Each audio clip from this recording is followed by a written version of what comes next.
Healthy mind innovation USA प्रस्तुत करता है मनोवैज्ञानिक स्वास्थ्य के 4 स्तंभ: जागरूकता, जुड़ाव, अंतर्दृष्टि, उद्देश्य, यानी कि 4 pillars of wellbeing: awareness, connection, insight and purpose.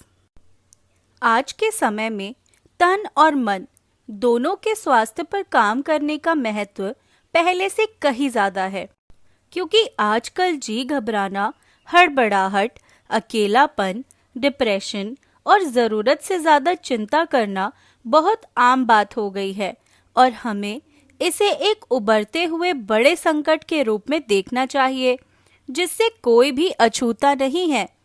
शोध बताते हैं कि यदि हम इस एक दिशा में लगातार प्रयास करें और अपने मन को प्रशिक्षित करने का इरादा बना लें, तो मनोवैज्ञानिक स्वास्थ्य के मूल आयामों को विकसित कर सकते हैं। हेल्दी माइंड इनोवेशंस रिसर्च बेहतर मनोवैज्ञानिक स्वास्थ्य यानी कि साइकोलॉजिकल वेलबींग के 4 मुख्य आयामों, जो कि अवेयरनेस, कनेक्शन, इंसाइट और पर्पस है, यानी कि जागरूकता, जुड़ाव, अंतर्दृष्टि और उद्देश्य को उजागर करता है। यह शोध दिखाता है कि कैसे यह आयाम व्यक्ति के जीवन के निजी अनुभवों पर केंद्रित है और साथ ही कैसे प्रशिक्षण और अभ्यास से इन्हें मजबूत किया जा सकता है। यह मूल आयाम फिर अलग अलग श्रेणी के स्किल्स यानी कि कौशल को विकसित करेंगे। एक स्वस्थ तन और मन को विकसित करने के लिए इन स्किल्स को लगातार अपनी दिनचर्या में अनुशासित तरीके से सीखना, समझना और लागू करना जरूरी है। तो आइए इन स्किल्स के बारे में थोड़ा और डिटेल में जानते हैं। यहाँ पर पहला स्किल है जागरूकता, यानी कि उपस्थित रहना या अवेयरनेस। ध्यान, सचेतना या माइंडफुलनेस और आत्म जागरूकता जैसे स्किल्स आपकी जागरूकता को बढ़ाती हैं और मजबूत बनाती है। जागरूकता का उच्च स्तर होने पर हम लोग अपने वातावरण में पूरी तरह से उपस्थित या प्रेजेंट होते हैं और हम अपने काम, अपने साथियों और अपने आप से परिचित और जागरूक रहते हैं। जागरूकता के निचले स्तर होने पर हम विचलित रहते हैं। हो सकता है पूरे समय ध्यान भटकता रहे या जो काम कर रहे हैं उसमें पूरा ध्यान ना लगा पाएं, जैसे ऑटो पायलट, जीवन की गाड़ी कोई और ड्राइवर चला रहा हो, हम नहीं। तनावपूर्ण स्थिति अक्सर डर, चिंता और घबराहट जैसी मजबूत भावनाओं को पैदा करती है। कभी-कभी हमारी भावनाएं हम पर हावी हो जाती हैं, जिससे भावनात्मक तनाव का स्तर हानिकारक हो जाता है। जागरूक और वर्तमान में उपस्थित रहने से हमें चुनौतीपूर्ण भावनाओं को संचालित यानी कि मैनेज करने में मदद मिलती है। अपनी भावनाओं में बह जाने के बजाय हम उन्हें संभाल पाते हैं और उन्हें साफ, स्पष्ट और खुलेपन के साथ देख पाते हैं। जागरूकता का क्षण: एक छोटा कार्य चुनें जो आप रोज करते हैं। उदाहरण के लिए कॉफी पीना। इस कार्य को करते समय अपने मन, शरीर और आसपास में क्या चल रहा है इस पर ध्यान दें। दूसरा स्किल है जुड़ाव, यानी कि संबंधित महसूस करना या कनेक्शन। प्रशंसा करने, करुणावान होने और सहानुभूति रखने से हम एक दूसरे से जुड़ाव महसूस करते हैं। जुड़ाव या कनेक्शन का यहाँ पर मतलब अन्य लोगों के प्रति देखभाल और सामूहिक नातेदारी की भावना होना है, जो हमें एक दूसरे की देखभाल और सहयोग करने के लिए बढ़ावा देती है। यह कृतज्ञता और प्रशंसा जैसी सकारात्मक सामाजिक धारणाओं के माध्यम से हो सकता है। एक स्वस्थ मन के लिए सकारात्मक सामाजिक जुड़ाव महत्वपूर्ण है और यह मनोवैज्ञानिक विकार जैसे कि डिप्रेशन और अत्यधिक चिंता के खिलाफ एक प्रतिरोध के रूप में कार्य करता है।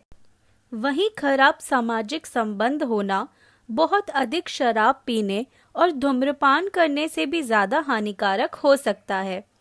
जुड़ाव या कनेक्शन का उच्च स्तर होने पर हम यह महसूस करते हैं कि हमारे जीवन में लोग हमारी मदद के लिए उपस्थित हैं, वह हमारा ख्याल रखेंगे और हम भी दूसरों की देखभाल और समर्थन करना चाहते हैं।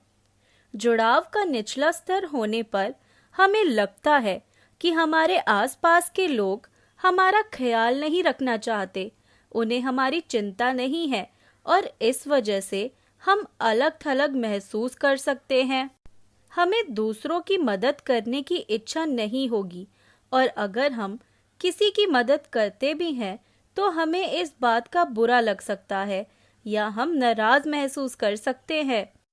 जब हम आपसी जुड़ाव मजबूत करते हैं तब हम अपने दिमाग के उस हिस्से को भी मजबूत करते हैं जो हमको एक दूसरे का ख्याल रखने के लिए प्रेरित करता है। जब हम किसी को पीड़ित देखते हैं तो कभी-कभी हमारी सहानुभूति हमारी सहायता करने की क्षमता को सीमित कर देती है, जिसे हम एम्पैथिक डिस्ट्रेस भी कहते हैं। लेकिन अभ्यास के साथ हम संवेदना को मजबूत करके सहानुभूति संकट से सहानुभूतिपूर्ण संबंध यानी कि एम्पैथेटिक कंसर्न में बदल सकते हैं।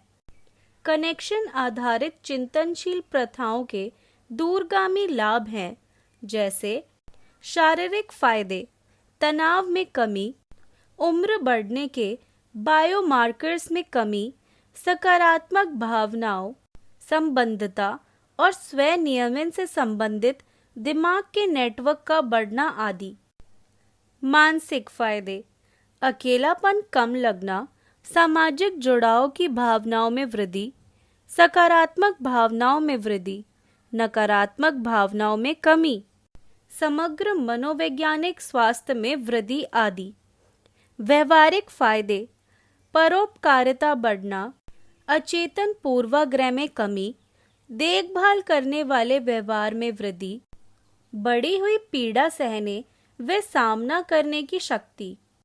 कनेक्शन के क्षण, इस सप्ताह हर दिन काम या घर पर किसी के बारे में कुछ सकारात्मक नोटिस करें और इसी तरह से उनके प्रति प्रशंसा व्यक्त करें। तीसरा कौशल है अंतर्दृष्टि यानी कि जिज्ञासु होना या इनसाइट। खुद की जांच, खुद के बारे में समझ और खुद के साथ पारदर्शिता होने से हम अंतर्दृष्टि को बढ़ा सकते हैं। अंतर्दृष्टि खुद के बारे में हमारी सोच को हमें बताती है कि कैसे हमारे विचार, भावनाएं, विश्वास और अन्य चीजें हमारे अनुभव और विशेष रूप से हमारी भावनाओं को आकार देते हैं। अंतर्दृष्टि इस तरह किसी के मनोवैज्ञानिक प्रक्रियाओं की एक ऐसी समझ को दर्शाता है जो कि उनके अनुभवों से बनी हुई होती है और यह प्रक्रिया आपस में नए नए तरीकों से एक दूसरे के ऊपर प्रभाव डालती है और हमारे अनुभवों को आकार देती है। उदाहरण के लिए, अगर हमें किसी चीज को लेकर बहुत ज्यादा चिंता हो रही है तो यह हमें यह पहचानने में मदद करेगी कि हमारी यादों और खुद की निंदा करने की आदत की वजह से हम नकारात्मक परिणामों के बारे में ज्यादा सोच रहे हैं। वहीं दूसरी ओर, अगर किसी व्यक्ति के पास कम अंतर्दृष्टि है तो वह व्यक्ति इन अपेक्षाओं और विचारों को वास्तविकता के रूप में अपना लेगा, बिना ये समझे कि कौन सी चीजें इसको असल में प्रभावित कर रही हैं। अंतर्दृष्टि के उच्च स्तर के साथ हम अपने विचारों, भावनाओं, विश्वासों और धारणाओं को साफ साफ देख पाते हैं, जबकि अंतर्दृष्टि के निचले स्तर पर होने से हमारे मन में अपने लिए एक कठोर और ठोस भावना बन जाती है। हमें अपने जीवन में चीजों को साफ साफ देखने या पैटर्न का पता लगाने में परेशानी हो सकती है। स्वयं के दो दृष्टिकोण होते हैं। पहला स्वस्थ है, जैसे विकासशील मानसिकता, मैं सीख सकता हूँ और आगे बढ़ सकता हूँ। और दूसरा अस्वस्थ है, निश्चित या रिजिड मानसिकता, मैं नहीं बदल सकता, मैं एक चिंतित व्यक्ति हूँ आदि। जब हम तनाव अनुभव करते हैं तो हम अक्सर अपने दिमाग में उस घटना को बार बार दोहराते हैं जो शरीर, मन और दिमाग में तनाव को पैदा कर सकता है। अंतर्दृष्टि पैदा करना हमारी मानसिक स्थिति को नुकसानदायक अफवाह की जगह खुद के स्वास्थ्य विश्लेषण में बदल देता है। दिमाग के उन केंद्रों को सक्रिय करता है जो हमें अपने विचारों और भावनाओं को स्वस्थ रूप से संचालित करने में मदद करते हैं। अंतर्दृष्टि के क्षण। अपने आप से पूछें, यदि कोई बुद्धिमान मित्र इस स्थिति को देखता तो वह क्या देखता? अपना दृष्टिकोण बदलें और देखें कि क्या आप चीजों को एक नए दृष्टिकोण से देख सकते हैं। अब चौथा कौशल है उद्देश्य, यानी कि प्रेरित रहना या पर्पस। पक्के इरादे, अपने मूल्यों को रूप देना और अर्थ खोजना हमारे उद्देश्यों को मजबूत करता है। रोजमर्रा की जिंदगी में हम खुद के लिए जिन भी अर्थपूर्ण लक्ष्यों और मूल्यों को लागू करते हैं, उनके बारे में स्पष्टता को हम उद्देश्य कहते हैं। उद्देश्य और अर्थ हमारे जीवन को आकार देते हैं और साथ ही स्वस्थ मन और शरीर से भी जुड़े होते हैं।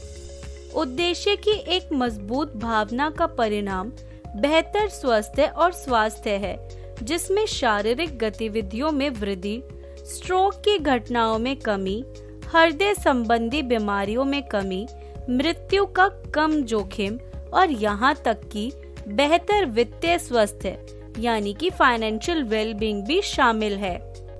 उद्देश्य स्वस्थ मनोवैज्ञानिक कार्य प्रणाली के लिए भी केंद्रीय है, जिसमें स्मृति, कार्यकारी कार्य और समग्र संज्ञानात्मक क्षमता और जीवन काल में मनोवैज्ञानिक लचीलापन भी शामिल है, जिसमें किशोर और बुजुर्ग दोनों शामिल हैं।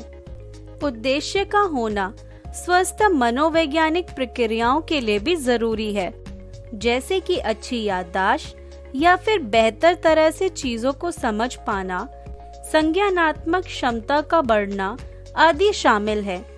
इसके साथ चुनौतियों का सामना करने के लिए जरूरी मनोवैज्ञानिक लचीलेपन यानी कि रेजिलियंस को बढ़ाने के लिए भी उद्देश्य बहुत जरूरी है, चाहे वह कोई किशोर हो या बुजुर्ग। जीवन में उद्देश्य बदलने व बढ़ाने के तरीके हो सकते हैं, जैसे अपने व्यवहार में बदलाव लाएं और अपना समय अधिक सार्थक चीजों को करने में व्यतीत करें। दूसरा, अपने दृष्टिकोण में बदलाव लाएं, यानी कि आप जिस जीवन को जी रहे हैं और जो चीज आप पहले से कर रहे हैं, उसके गहरे उद्देश्य को देखें या जानें। जब हम अपने उद्देश्य को मजबूत करते हैं, तो हमारा दिमाग अपने नेटवर्क को काम पर लगाता है, जिससे हम शांत होते हैं और हमें लगता है कि हम खतरे में नहीं हैं, जिससे हमारे पिछले तनाव का नुकसानदायक असर कम हो जाता है।